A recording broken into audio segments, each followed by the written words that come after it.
सारेगामा कारवां mini भक्ति।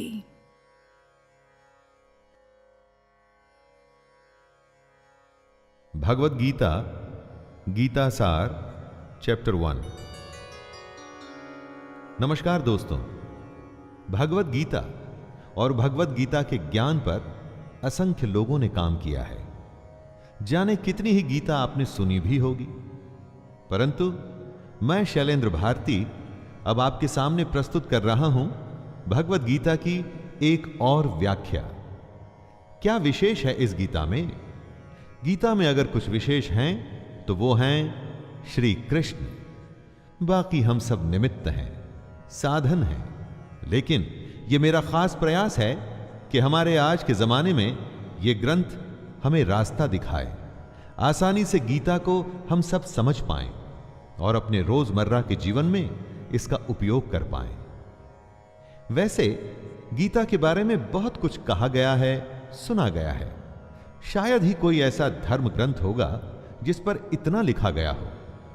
ऐसा क्या खास है गीता में कि समय समय पर यह और भी आवश्यक और मार्गदर्शक भी होती जा रही है? एकदम साधारण भाषा में अगर कहें तो भगवद गीता एक उत्तर है। गीता एक उत्तर है दुनिया के हर प्रश्न का। जीवन से जुड़ा ऐसा कोई प्रश्न नहीं जिसका के उत्तर श्री कृष्ण भगवद गीता में नहीं देते। हमारे मन मस्तिष्क में कोई भी शंका, परेशानी, चिंता, किसी भी तरह का आवेग, किसी भी तरह की दुविधा हो, दुनिया के हर धर्म संकट, हर डायलेमा का उत्तर है गीता। भगवद गीता में 18 अध्याय हैं और हर अध्याय में वेदों और उपनिषदों का सार है। अरे भाई, इसे आप वेद या उपनिषद समझ करके डरिएगा मत। ये मत सोचिए कि यह हमारी और आपकी समझ से दूर है। इसके हर अध्याय, हर श्लोक में आप अपने आप को अर्जुन समझिए, क्योंकि अर्जुन की हर शंका, उसका हर डर, हर समस्या वैसे देखा जाए तो हमारी ही परेशानी है। और हर परेशानी का हल बता रहे हैं श्री कृष्ण। कृष्ण को सिर्फ अर्जुन का सारथी मत मानिएगा, उन्हें अपने जीवन का सारथी भी मानिएगा। उनके कहे अनुसार अगर हम और आप चलेंगे तो मैं दावे के साथ कहता हूं कि हम सारी परेशानियों को आसानी से पार कर जाएंगे। ज्ञान या धर्म या ग्रंथ की बड़ी बड़ी बातें मेरे साथ नहीं होगी दोस्तों। यहां पर जीवन की प्रैक्टिकल सच्चाइयों और प्रैक्टिकल प्रॉब्लम्स की बात की जाएगी। तो आइए, मैं शैलेंद्र भारती आपको ले चलता हूं भगवद गीता के 18 अध्यायों के सफर पर।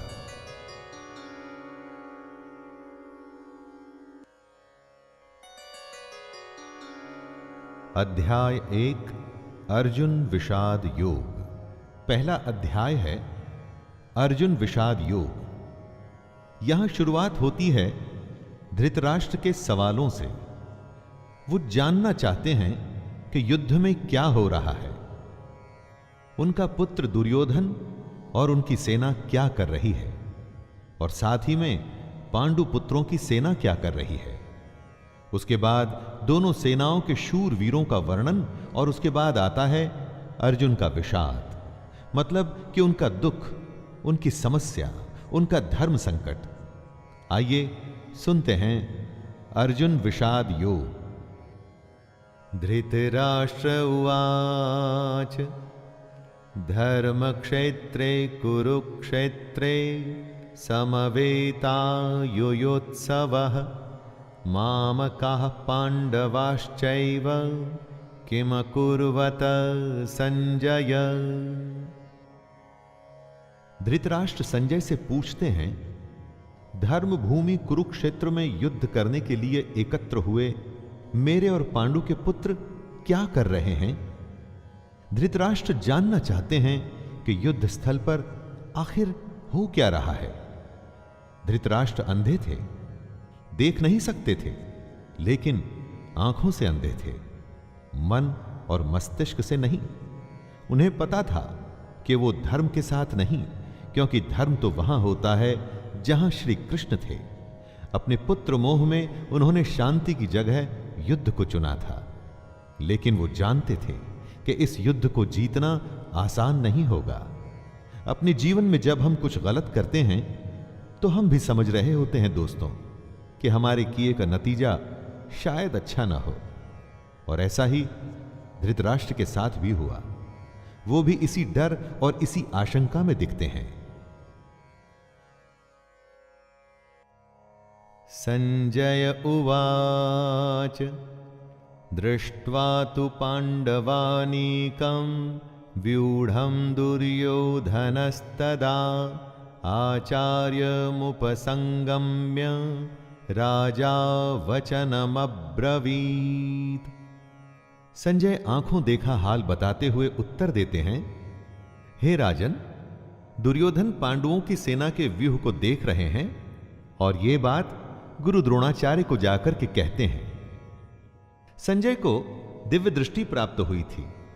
वो युद्ध से दूर होते हुए भी युद्ध को देख सकते थे। वो जो देख रहे थे वही बता रहे थे।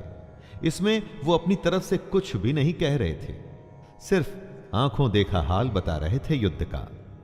यानी जैसे हम लोग रनिंग कमेंट्री सुनते हैं, बस इसी तरह समझ लीजिए। ये उन्हीं की दिव्य दृष्टि यानी डिवाइन विजन का कमाल था कि हमें गीता सुनने को मिली। पश्यैतां पांडुपुत्राणाम् आचार्य महतिं चमूं व्यूढ़ां द्रुपदपुत्रेण तव शिष्येण धीमता। हे आचार्य, द्रुपद पुत्र धृष्टद्युम्न आपका ही बुद्धिमान शिष्य है। पांडु पुत्रों की यह बड़ी भारी सेना की व्यूहाकार रचना धृष्टद्युम्न ने ही की है। व्यूहाकार रचना का मतलब हुआ कि किस विशेष तरीके से सेना के योद्धा खड़े हैं। एक ऐसा व्यूह जिससे उस सेना के बीच घुसना असंभव हो, और अगर कोई उसमें घुसने में सफल भी हो जाता है तो कभी बाहर ना आ सके। दोस्तों, जब शत्रु या समस्या को हम देखते हैं तो वो हमें बहुत बड़ी और विकराल दिखाई देती है, और मन में यह डर भी रहता है कि कुछ कर गुजर के अगर हम इसमें घुस भी गए तो क्या होगा? क्या हम बाहर आ पाएंगे? क्या हम जीत पाएंगे? ऐसी ही सोच से दुर्योधन भी गुजर रहा है।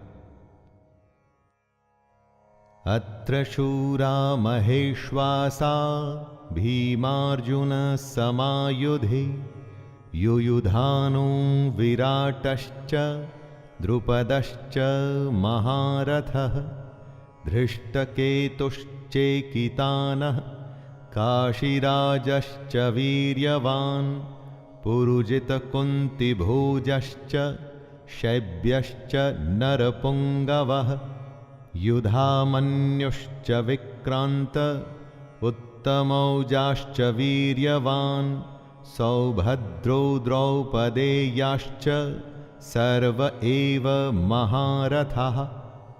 इन 3 श्लोक में दुर्योधन पांडु पुत्रों की सेना के महान योद्धाओं का नाम ले रहा है। जब भी युद्ध होता है तो आप अपने सामने खड़ी सेना, उस सेना के योद्धाओं को जांचते और परखते हैं। वैसे ही दुर्योधन भी कर रहा है। दुर्योधन द्रोणाचार्य से कहता है, बड़े बड़े धनुषों वाले तथा युद्ध में भीम और अर्जुन के समान शूरवीर सात्यकी और विराट तथा महारथी राजा द्रुपद, धृष्टकेतु और चेकितान तथा बलवान काशीराज, पुरुजित, कुंतीभोज और मनुष्यों में श्रेष्ठ शैब्य, पराक्रमी युधामन्यु तथा बलवान उत्तमौजा, सुभद्रा पुत्र अभिमन्यु एवं द्रौपदी के 5 पुत्र, ये सभी महारथी हैं।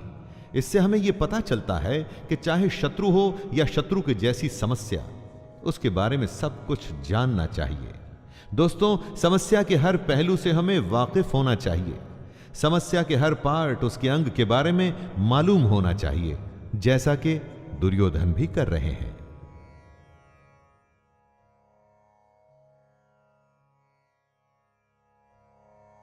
अस्माकं तु विशिष्टा ये तान्निबोध द्विजोत्तमं नायका मम सैन्यस्य संज्ञार्थं तान् ब्रवीमि ते। दुर्योधन आगे कहता है, हे ब्राह्मण श्रेष्ठ, पांडवों की सेना के योद्धाओं को तो आपने देख लिया, अब अपने पक्ष में भी जो प्रधान हैं उनको भी तो आप समझ लीजिए। द्रोणाचार्य की जानकारी के लिए शत्रु की सेना के बाद दुर्योधन अपनी सेना के जो जो सेनापति हैं उनके बारे में बतलाता है। समस्या के बारे में सब कुछ जान लेने के बाद बारी आती है अपने पक्ष में सोचने की। यह जानना होता है दोस्तों कि आपके पास क्या क्या स्ट्रांग पॉइंट्स हैं, आप किन बातों में मजबूत हैं जिससे आप उस समस्या पर विजय पा पाएंगे। जैसे आपने समस्या के हर पहलू के बारे में सोचा, उसी तरह से आपको स्वयं का भी आकलन कर लेना चाहिए।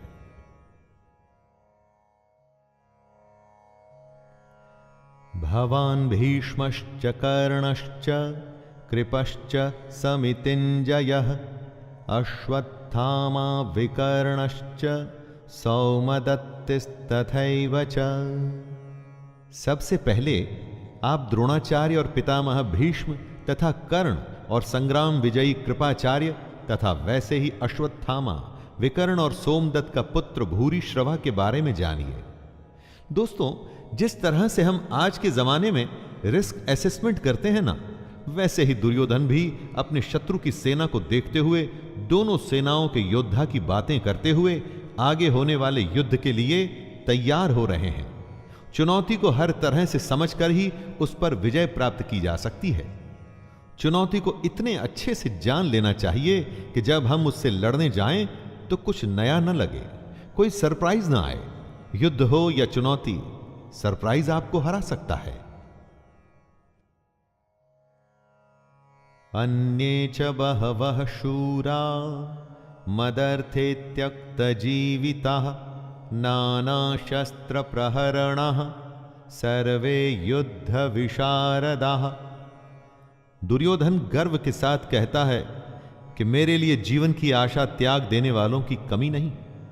इतना ही नहीं, ये शूरवीर अनेक प्रकार के शस्त्रास्त्रों से सुसज्जित हैं और सब के सब युद्ध में चतुर हैं।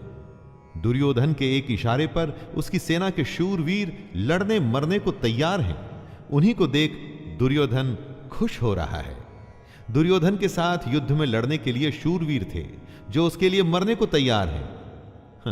आप जब अपने जीवन की चुनौती से लड़ते हैं तो आपके साथ कौन होता है? आपके साथ होता है आपका हुनर, आपकी हिम्मत, आपकी मेहनत, आपके संगी और आपके अपने रिश्तेदार। जैसे शूरवीर दुर्योधन के लिए कुछ भी करने को तैयार हैं, वैसे ही ये आपके साथी भी आपके लिए कुछ भी कर सकते हैं। अपर्याप्तं तदस्माकं बलं भीष्माभिरक्षितं पर्याप्तं त्विदमेतेषां बलं भीमाभिरक्षितं। दुर्योधन आगे कहता है कि भीष्म पितामह द्वारा रक्षित उनकी सेना सब प्रकार से अजेय है और वहीं शत्रु की सेना भीम द्वारा रक्षित है। दुर्योधन कहना चाहते हैं कि भीम की सेना को वो आसानी से जीत सकते हैं। दुर्योधन यहां घमंड दिखा रहा है, जो आपको बिल्कुल भी नहीं करना है दोस्तों, कभी नहीं। क्योंकि अगर दुर्योधन जानता कि वो दूसरी सेना को हरा देगा तो फिर युद्ध ही क्यों करता? युद्ध को जीतने के लिए दूसरे को हराना पड़ता है। अगर चुनौती या समस्या को देखकर हमें लगता है कि हम जीत जाएंगे तो विश्वास या आत्मविश्वास तो हो सकता है, लेकिन घमंड नहीं। क्योंकि अगर घमंड हुआ तो वो आपके हारने की शुरुआत है। अयनेषु च सर्वेषु यथा भागमवस्थिताः भीष्ममेवाभिरक्षन्तु भवन्तः सर्व एव हि।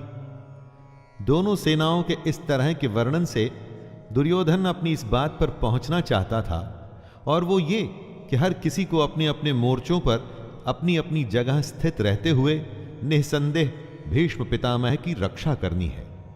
कहने का मतलब, आप होने वाले युद्ध में सबसे अधिक उसकी रक्षा करते हैं जो आपके लिए युद्ध के लिए सबसे अधिक आवश्यक हो। जैसे कि दुर्योधन और उसकी सेना के लिए भीष्म पितामह हैं। भीष्म पितामह के हारने का मतलब था कि युद्ध हार जाना, और उनके बचे रहने का मतलब कि आप युद्ध हार नहीं सकते। अपनी सबसे बहुमूल्य चीज को तब तक बचा के रखना चाहिए जब तक कि आप युद्ध पर विजय प्राप्त न कर लें।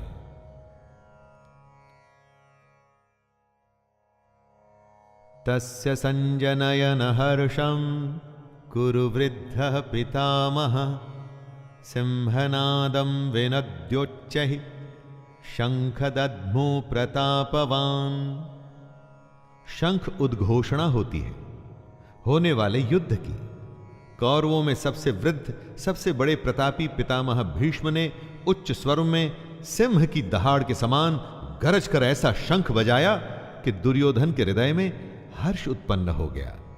युद्ध जीतने के लिए अपने पक्ष में माहौल बनाना पड़ता है, खुद को दिलासा भी देना पड़ता है कि हम युद्ध जीतने में सक्षम हैं। ऐसा ही पितामह भीष्म ने किया और ऐसा ही हमें भी करना चाहिए। ततः शंखाश्च भैर्यश्च पणवानकगोमुखाः सहसैवाभ्यहन्यन्त सशब्दस्तु मूलोऽभवत्। युद्ध भयंकर होते हैं और ये इतिहास में आज तक के सबसे भयंकर युद्ध का आरंभ था। भीष्म पितामह के शंख के पश्चात नगाड़े तथा ढोल, मृदंग और नरसिंघे आदि बाजे एक साथ ही बज उठे।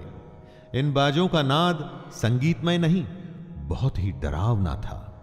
युद्ध मनोरंजक नहीं होते दोस्तों, इसलिए अगर युद्ध का फैसला ले लिया जाता है तो उसमें फिर जो भी स्वीकार हो कर लेना पड़ता है। हर युद्ध, हर चुनौती अपने किस्म के हालात लेके आती है। उन्हीं हालात के आधार पर ही हमें तैयारियां करनी पड़ती हैं।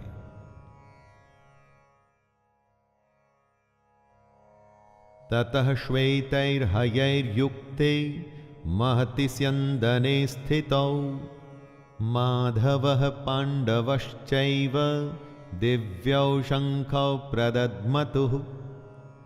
अब बारी थी पांडु पुत्रों की सेना के शंखनाद की।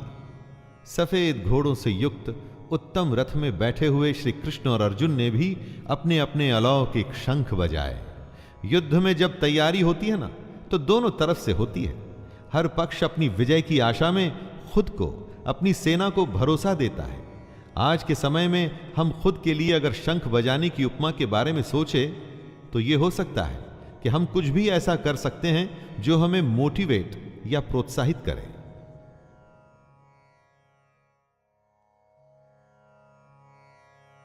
पांचजन्यम ऋषिकेशो देवदत्तं धनंजयः पौंड्रम दद्मौ महाशंख भीमकर्मावृकोदरः। श्री कृष्ण के शंख का नाम है पांचजन्य। अर्जुन के देवदत्त और भयानक कर्म वाले भयानक भीमसेन ने अपना पौंड्र नामक महाशंख बजाया। अपने जीवन में इसी तरह से हम भी अपने युद्ध, अपनी चुनौती में आगे बढ़ने के लिए अपनी मोटिवेशन चुन सकते हैं। कुछ लोगों के लिए संगीत ऐसा काम करता है, कुछ के लिए भगवान को याद करना, या कुछ के लिए माता पिता का आशीर्वाद। अपने शंख आप स्वयं चुनिए और युद्ध के लिए तैयार हो जाइए।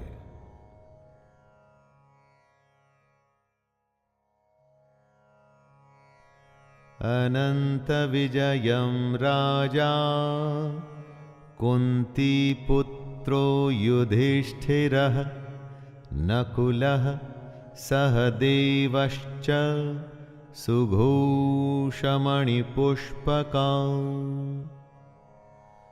पांडवों में सबसे बड़े भाई कुंती पुत्र राजा युधिष्ठिर ने अनंत विजय नाम का और नकुल तथा सहदेव ने सुघोष और मणिपुष्पक नाम के शंख बजाए। दोस्तों, मोटिवेशन तो सबको चाहिए। आपने देखा सभी लोग अपने अपने तरीके से युद्ध जीतने के लिए अपना अपना प्रयास कर रहे थे।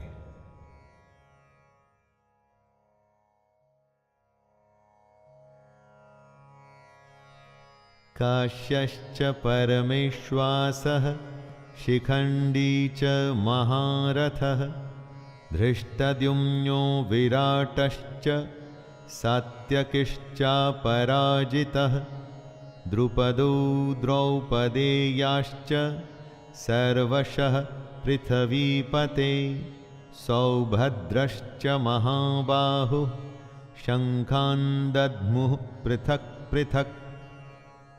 हर शंख की अलग ध्वनि, अपना एक अलग अस्तित्व। युद्ध का हर योद्धा अपनी उपस्थिति दर्ज कर रहा है। श्रेष्ठ धनुष वाले काशीराज और महारथी शिखंडी एवं धृष्टद्युम्न तथा राजा विराट और अजेय सात्यकी, राजा द्रुपद एवं द्रौपदी के 5 पुत्र और बड़ी भुजा वाले सुभद्रा पुत्र अभिमन्यु। संजय धृतराष्ट्र को बताते हैं कि हे राजन, सब ने अपनी ओर से अलग अलग शंख बजाए। दोस्तों, महाभारत का युद्ध ऐसा था जिसमें हर बड़े से बड़े योद्धा भाग ले रहा था। ऐसे विरले मौके को कोई कैसे छोड़ सकता था। हमारे लिए ध्यान देने की बात यह है कि सच्चा योद्धा तो वही है जो युद्ध के लिए तत्पर रहे। युद्ध को आप जीवन माने, चुनौती माने, जो भी माने, लेकिन उसके लिए हमेशा तैयार रहें। इसलिए हर योद्धा शंख बजा बजा के सबको अपने होने का आभास करवा रहा है। सघोषोधार्तराष्ट्राणां हृदयानि व्यदारयत् नभश्च पृथिवीं चैव तुमुलो व्यनुनादयन्। युद्ध से पहले जैसे आप शत्रु को अपनी शक्ति दिखा के डराने का प्रयास करते हैं, वैसे ही यहां भी हो रहा है। संजय कहते हैं कि इस भयानक शब्द ने आकाश और पृथ्वी को भी गूंजाते हुए धार्त राष्ट्रों के अर्थात आपके पक्ष वालों के हृदय विदीर्ण कर दिए। जब आप हुंकार भरते हैं, वॉर क्राई देते हैं, तो बड़े से बड़े शत्रु को भी डर लगता है। यह हुंकार ऐसी होनी चाहिए कि शत्रु सोचे कि वो किससे युद्ध करने जा रहा है। आप चाहे इंटरव्यू के लिए जाएं, किसी से मिलने जाएं, आपका हुनर, आपकी प्रतिभा ऐसी होनी चाहिए कि सामने वाला आपके कौशल से प्रभावित हो जाए। अर्जुन उवाच अथ व्यवस्थितान् दृष्ट्वा धार्तराष्ट्रान् कपिध्वजः प्रवृत्ते शस्त्रसम्पाते धनुरुद्यम्य पाण्डवः ऋषिकेशं तदा वाक्यम् इदमाह महीपते सेनयोरुभयोर्मध्ये रथं स्थापयमेच्युत। अर्जुन अपने मोर्चा बांधकर डटे हुए धृतराष्ट्र संबंधियों को देखते हैं, फिर अपना धनुष उठाकर ऋषिकेश श्री कृष्ण से कहते हैं, हे अच्युत, मेरे रथ को दोनों सेनाओं के बीच में खड़ा कीजिए। अच्युत अर्थात अटल, जो अपने स्थान से हटता नहीं, जिसका नाश नहीं हो सकता। श्री कृष्ण का एक नाम अच्युत भी था और अर्जुन अपने सारथी से दोनों सेनाओं के बीच में जाने को कह रहे हैं। अर्जुन ने श्री कृष्ण को इसलिए चुना था कि वो जानता था कि जब साक्षात भगवान उसके साथ हैं तो मतलब धर्म उसके साथ है। जिसके साथ धर्म होता है वो कभी हार नहीं सकता।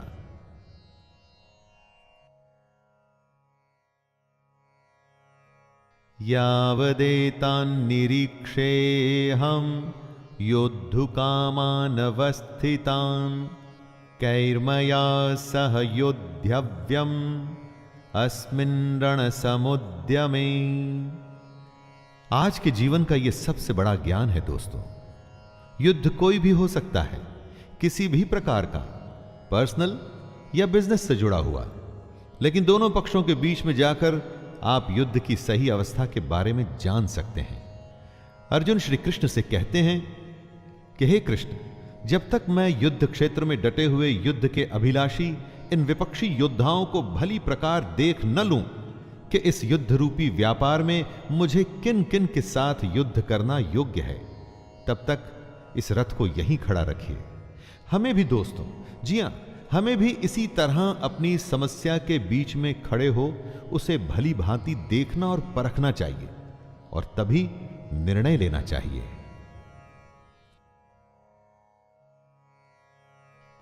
योत्स्यमानानवेक्षेऽहं य एतेऽत्र समागताः धार्तराष्ट्रस्य दुर्बुद्ध्यैर्युद्धे प्रियचिकीर्षवः। अर्जुन दुर्योधन को दुर्बुद्धि बता रहे हैं, क्योंकि दुर्योधन के हट के चलते हुए ही यह युद्ध हुआ। दुर्योधन का साथ देने जितने भी राजा आए हैं, उन्हें अर्जुन युद्ध स्थल के बीच में खड़े होकर के देखना चाहते हैं। दोस्तों, यह जरूरी नहीं कि आपका शत्रु सही हो सकता है उसने गलत तरीका अपना करके आपको युद्ध में उलझाना चाहा हो, जैसा कि महाभारत में भी हुआ। युद्ध तो करना ही पड़ता है, और वो तभी करना चाहिए जब आप अपने शत्रु को अच्छे से देख परख चुके हों, जान चुके हों। इसलिए अर्जुन कृष्ण से दोनों सेनाओं के बीच में रथ को ले जाने के लिए कहता है। संजय उवाच एवमुक्तो ऋषिकेशो गुडाकेशेन भारत सेनयोरुभयोर्मध्ये स्थापयित्वा रथोत्तमम् भीष्मद्रोणप्रमुखतः सर्वेषां च महीक्षिताम् उवाच पार्थ पश्यैतान् समवेतान् कुरुनिति। संजय अपना आंखों देखा हाल बताते हैं। हे धृतराष्ट्र, जैसा कि अर्जुन ने कहा था, श्री कृष्ण ने दोनों सेनाओं के बीच में भीष्म और द्रोणाचार्य के सामने तथा संपूर्ण राजाओं के सामने रथ को खड़ा करके इस प्रकार कहा, हे पार्थ, युद्ध के लिए जुटे हुए इन कौरवों को देख। पार्थ अर्जुन का ही नाम है दोस्तों। उस अर्जुन का नाम है जो शंका में बस घिरने ही वाला है। पार्थ हम सब भी हो सकते हैं, और अगर हम अपने आप को शंका में घिरा पाते हैं तो मदद करने के लिए कृष्ण भी दूर नहीं होते, और ना ही उनकी गीता दूर होती है। तत्रापश्यत् स्थितान् पार्थः पितॄनथ पितामहान् आचार्यान् मातुलान् भ्रातॄन् पुत्रान् पौत्रान् सखिंस्तथा। कुंती का एक नाम पृथा भी था। पृथा पुत्र अर्थात कुंती पुत्र। पार्थ दोनों ही सेनाओं के मध्य में उपस्थित ताऊ, चाचा, दादा, परदादा, गुरु, मामा, भाइयों, पुत्रों, पोतों को देख रहे हैं। महाभारत को इसीलिए तो धर्म युद्ध कहा गया है, ऐसा युद्ध जो धर्म के लिए किया गया था। और इस युद्ध का एक बड़ा परिवार दो हिस्सों में बंट गया था। आधे सगे संबंधी एक तरफ और आधे दूसरी तरफ। हर किसी को फैसला करना था कि वो युद्ध में किसका साथ देना चाहता है, दुर्योधन का या अर्जुन का। श्वशुरान् सुहृदश्चैव सेनयोरुभयोरपि तान् समीक्ष्य स कौन्तेयः सर्वान् बन्धूनवस्थितान्। इन सब सगे संबंधियों के साथ साथ अर्जुन अपने मित्रों को, ससुरों को, सुहृदयों को देख रहे हैं, विचार कर रहे हैं। पूरा जीवन पांडु पुत्रों और धृतराष्ट्र पुत्रों के साथ बिताया। सारे सगे, सारे संबंधी एक ही तो हैं, दोनों पक्ष में अपने ही तो लोग हैं, किंतु अब अपनों के ही दो पक्ष बन गए हैं। उसमें से एक पक्ष शत्रु का है। हर किसी से अर्जुन की लड़ाई नहीं थी, लेकिन अब युद्ध में वो उसके शत्रु थे और उसे उनके साथ लड़ना होगा। अर्जुन उवाच कृपया परयाविष्टो विषीदत्रिदमब्रवीत् दृष्टैवमं स्वजनं कृष्ण युयुत्सुं समुपस्थितिम्। अपने करीबी एकदम अपने अर्जुन के सामने खड़े थे, लेकिन शत्रु पक्ष में उन उपस्थित संपूर्ण बंधुओं को देखकर वे कुंती पुत्र अर्जुन अत्यंत करुणा से युक्त होकर शोक करते हुए श्री कृष्ण से कह रहे हैं। यहीं से शुरुआत होती है दोस्तों, आरंभ होता है अर्जुन के विषाद का, जिसके लिए संपूर्ण गीता की रचना हुई। कृष्ण को मार्गदर्शन के लिए एक ऐसी रचना करनी पड़ी जो हमेशा हमेशा के लिए हर किसी को सही राह पर चलने के लिए प्रेरित करती रही है और आगे भी प्रेरित करती रहेगी। सीदन्ति मम गात्राणि मुखं च परिशुष्यति वेपथुश्च शरीरे मे रोमहर्षश्च जायते। युद्ध की बात करना आसान होता है, युद्ध करना कठिन। ऐसा ही अर्जुन के साथ हुआ, ऐसा ही दोस्तों हम सबके साथ होता है। ऐसी ही शंका का सॉल्यूशन भगवत गीता से श्री कृष्ण के द्वारा हमें मिलता है। दुखी अर्जुन कहते हैं, हे कृष्ण, युद्ध क्षेत्र में डटे हुए युद्ध के अभिलाषी इस स्वजन समुदाय अपनों को देखकर मेरे अंग शिथिल हुए जा रहे हैं, जैसे अंगों में शक्ति ना हो और मुख सूखा जा रहा है तथा मेरे शरीर में कंप व रोमांच हो रहा है। न जाने कितनी ही बार ऐसा हम सबके साथ होता है कि जब युद्ध के सम्मुख होते हैं तो जैसे शक्ति खत्म हो जाती है। परीक्षा की घड़ी के समय पर भी ऐसी ही घबराहट होती है ना।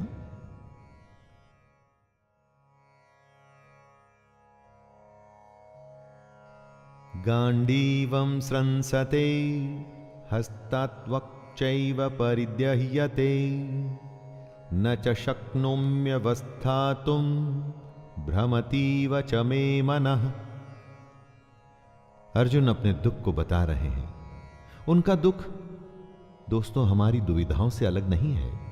चाहे हम परीक्षा दे रहे हों, चाहे बिजनेस करने जा रहे हों, चाहे कोई बड़ा मैच खेलने जा रहे हों, कितने ही ऐसे मौके आते हैं जब हम स्वयं को अर्जुन की अवस्था में पाते हैं।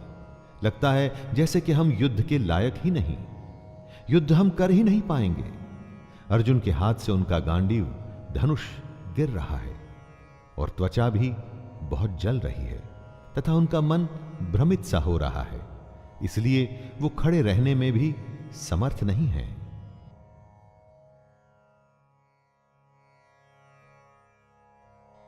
निमित्तानि च पश्यामि विपरीतानि केशव न च श्रेयोनुपश्यामि हत्वा स्वजनमाहवे।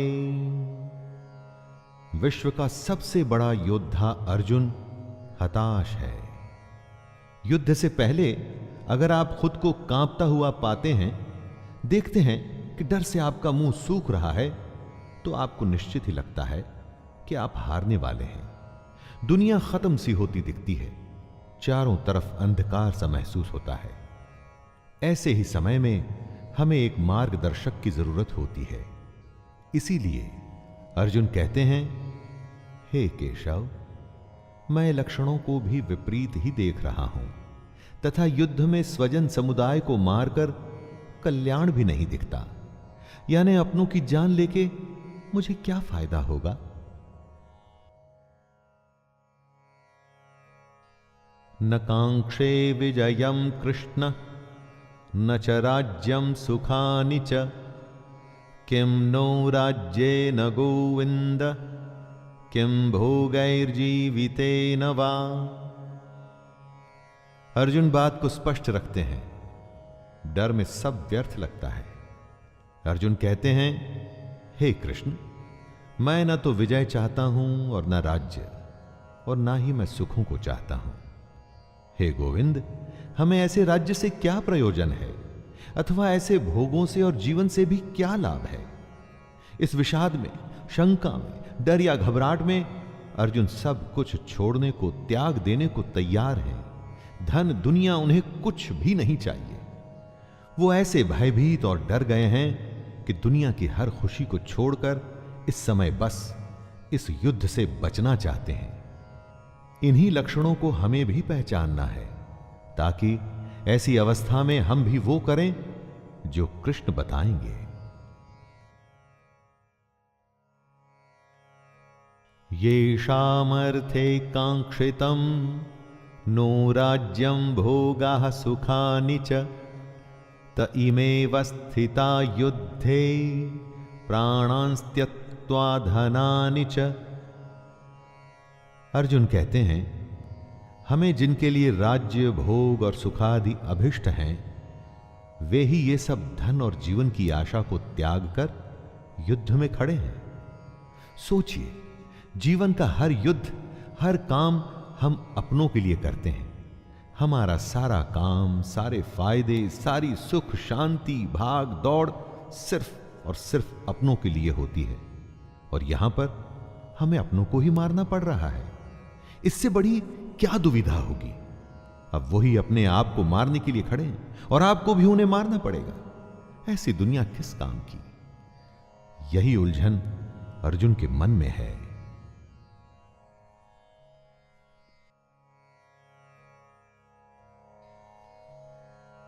आचार्यः पितरः पुत्रास् तथैव च पितामहः मातुलः श्वशुरः पौत्रः श्यालः संबंधिनस्तथा। अर्जुन के सामने खड़े हैं उनके गुरुजन, ताऊ, चाचे, लड़के, दादे, मामे, ससुर, पौत्र, साले और भी कई सारे संबंधी लोग। अर्जुन अपने हर संबंधी को करीब से पहचान रहे हैं और पहचान के उन्हें बता भी रहे हैं।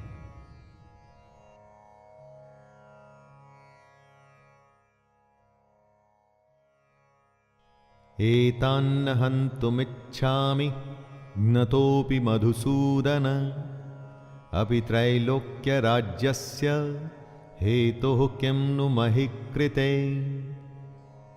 अगर आप युद्ध करने का निर्णय लेते हैं तो क्या आप ये कह सकते हैं कि मैं इस शत्रु को मारूंगा और उसे नहीं? युद्ध में तो हर कोई एक सैनिक होता है, और अगर वो शत्रु पक्ष से है तो आपने उसको मारना ही है।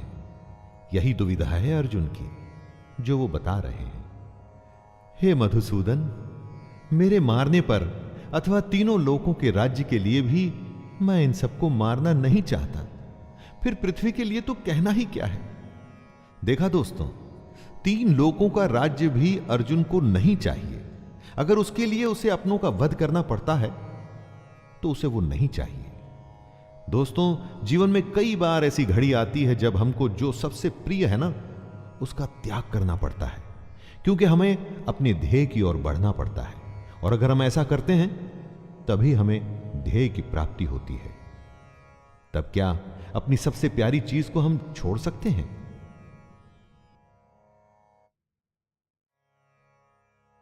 निहत्य धार्तराष्ट्रान्नका प्रीतिः स्याज्जनार्दन पापमेवाश्रयेद्दस्मान् हत्वैतानान्ततायिनः।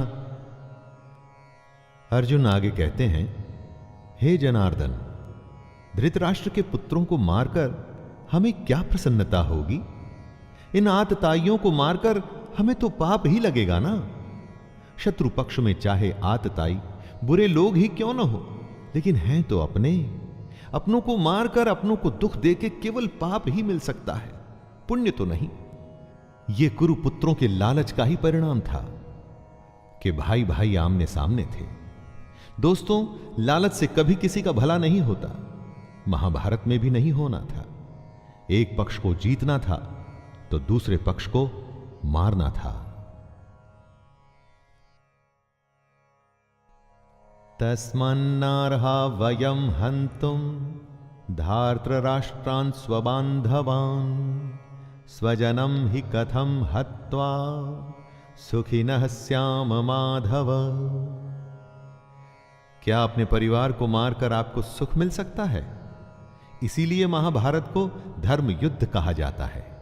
जब ऐसा धर्म संकट हो तो आप क्या करें? अर्जुन पूछते हैं, हे माधव, अपने ही बांधव धृतराष्ट्र के पुत्रों को मारने के लिए हम योग्य नहीं हैं, क्योंकि अपने ही कुटुंब को मारकर हम कैसे सुखी होंगे? दोस्तों, जब कभी आपके सामने ऐसी परिस्थिति आए जिसमें लालच की वजह से बंटवारा हो रहा हो या झगड़ा हो रहा हो, तो ठंडे दिमाग से अर्जुन की इस हालत के बारे में सोचिएगा और देखिएगा कि इतना करके, दुनिया का सबसे बड़ा युद्ध करके किसको क्या हासिल हुआ।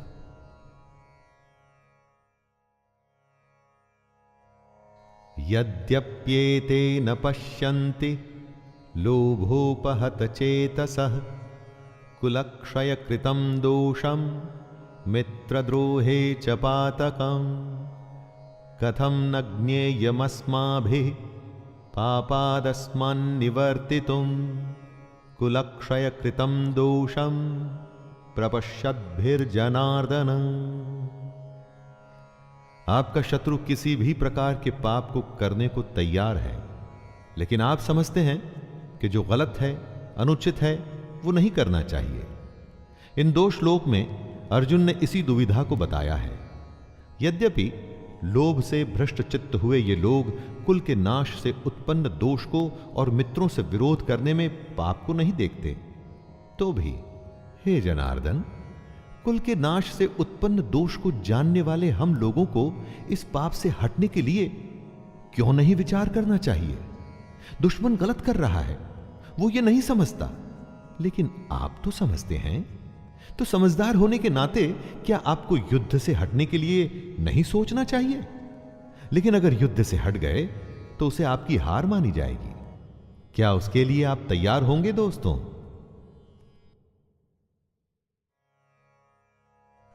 कुलक्षये प्रणश्यन्ते कुलधर्मः सनातनः धर्मे नष्टे कुलं कृतस्नं धर्मोऽभिभवत्युत।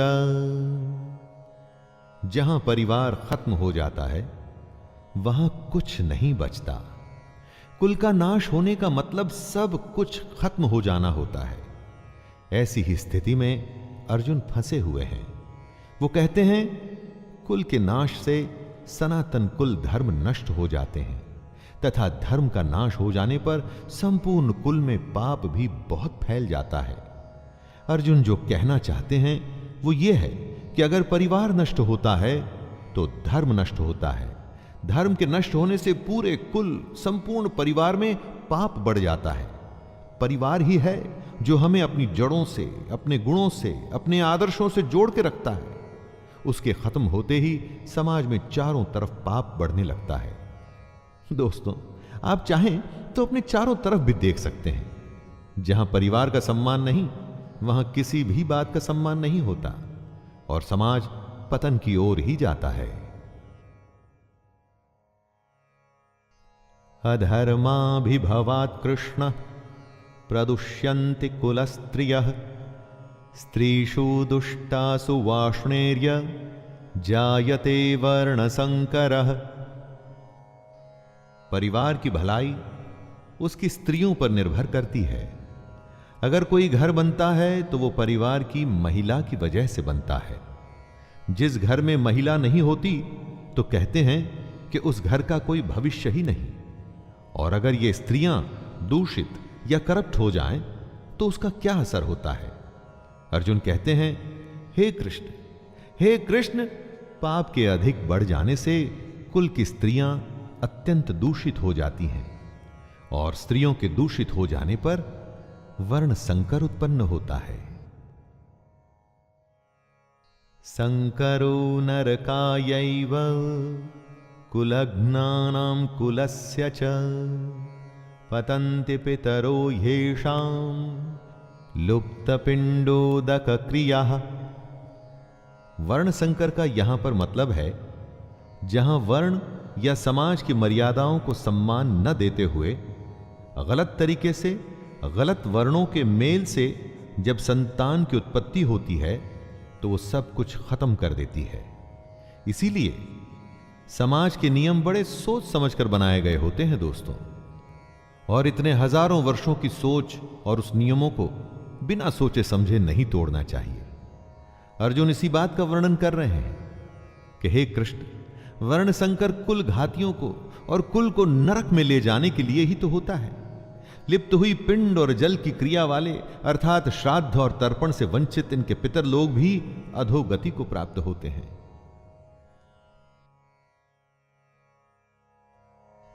दोषैरेते कुलघ्नानां वर्ण संकर कारकैः उत्साद्यन्ते जाति धर्मः कुल धर्माश्च शाश्वतः।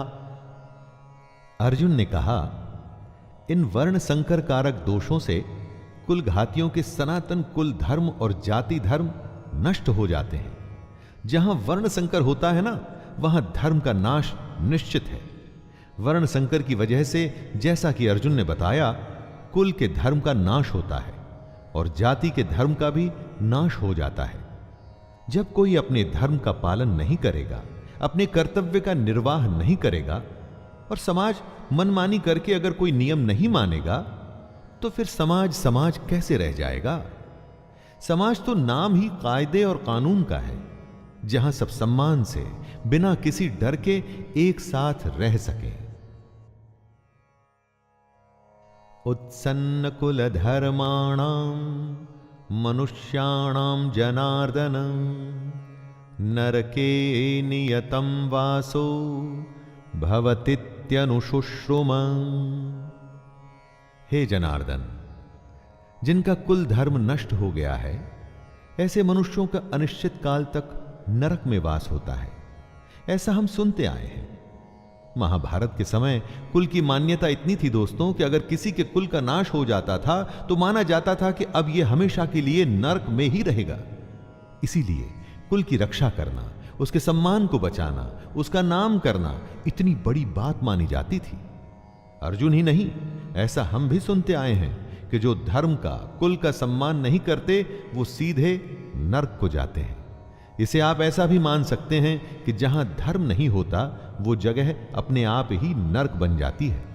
अपनी चारों तरफ देखिए ना, ऐसी कई जगहें आपको आज के युग में भी दिख जाएंगी।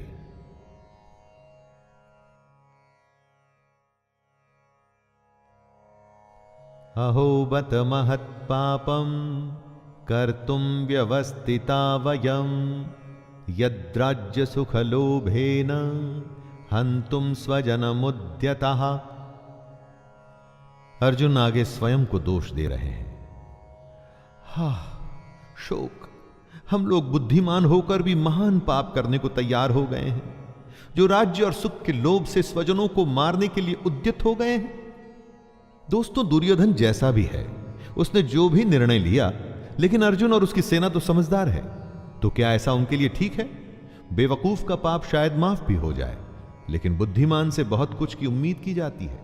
तो क्या समझदार अगर युद्ध के लिए तैयार हो जाता है तो उसकी गलती की माफी मिलेगी? अर्जुन को लगता है कि नहीं मिलेगी।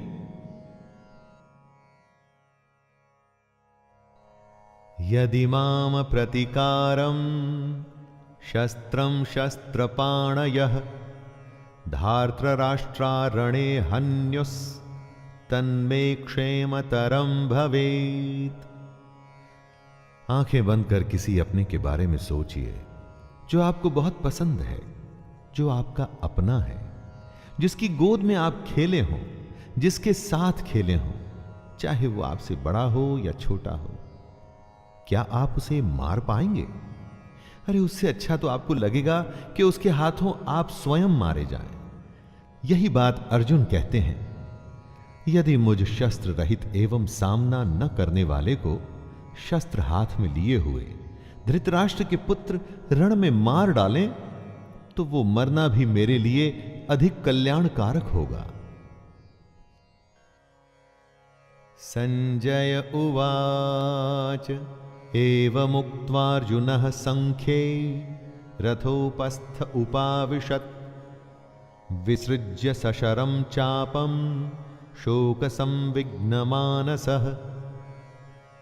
संजय, जो धृतराष्ट्र को इस महान युद्ध का वर्णन दे रहे हैं, वो बताते हैं, हे धृतराष्ट्र, रणभूमि में शोक से उद्विग्न मन वाले अर्जुन इस प्रकार कहकर बाण सहित धनुष को त्याग कर रथ के पिछले भाग में बैठ गए। दोस्तों, ये था पहला अध्याय भगवत गीता का, अर्जुन विषाद योग।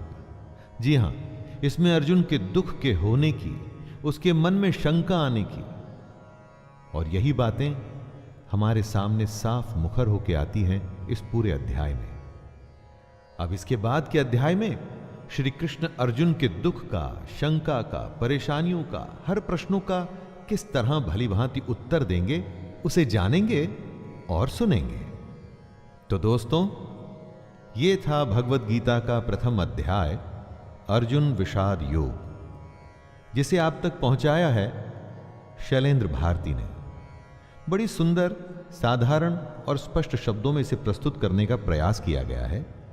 इसके बाद मुलाकात होगी दूसरे अध्याय में। तब तक के लिए आज्ञा दीजिए। धन्यवाद। जय श्री कृष्ण।